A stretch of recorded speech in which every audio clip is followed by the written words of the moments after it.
রাজ্যে চলমান বন্যা পরিস্থিতির মধ্যে বন্যা দুর্গত মানুষদের পাশে দাঁড়াতে পশ্চিম প্রতাপগড় কবিরাজ টিলার পল্লী উন্নয়ন সংঘ এক প্রশংসনীয় উদ্যোগ নেয়। ক্লাবের পক্ষ থেকে রবিবার একটি মেগা স্বাস্থ্য শিবিরের আয়োজন করা হয়, যেখানে বিনামূল্যে স্বাস্থ্য পরীক্ষা ও ওষুধ বিতরণ করা হয়। এই স্বাস্থ্য শিবিরে 100-এর অধিক মানুষ চিকিৎসা পরিষেবা গ্রহণ করেন। রোগীদের সুবিধার্থে সম্পূর্ণ বিনামূল্যে বিভিন্ন পরীক্ষা নিরীক্ষা ও ওষুধ সরবরাহ করা হয়।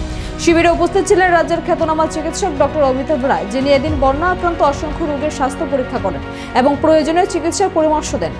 ক্লাব কর্তৃপক্ষ জানান, দুর্যোগের সময় মানুষের পাশে দাঁড়ানোই তাদের প্রধান উদ্দেশ্য। ভবিষ্যতেও এই ধরনের জনমুখী উদ্যোগ অব্যাহত থাকবে বলেও আশ্বাস দেন ক্লাবের সদস্যরা। স্থানীয়রা ক্লাবের এই মানবিক প্রয়াসের জন্য কৃতজ্ঞতা জানান এবং প্রশাসনের পাশাপাশি সমাজের অন্যান্য সংগঠনগুলিকেও এমন উদ্যোগ গ্রহণের আহ্বান জানান।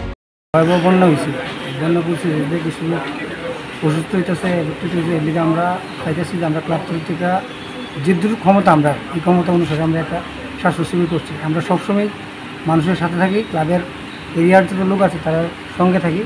আমরা ফ্লাডের সময় তাদের সঙ্গে আসলাম, তাদের বাড়িঘর থেকে উদ্ধার করছি, তাদের শিবিরে নেওয়ার ব্যবস্থা করছি।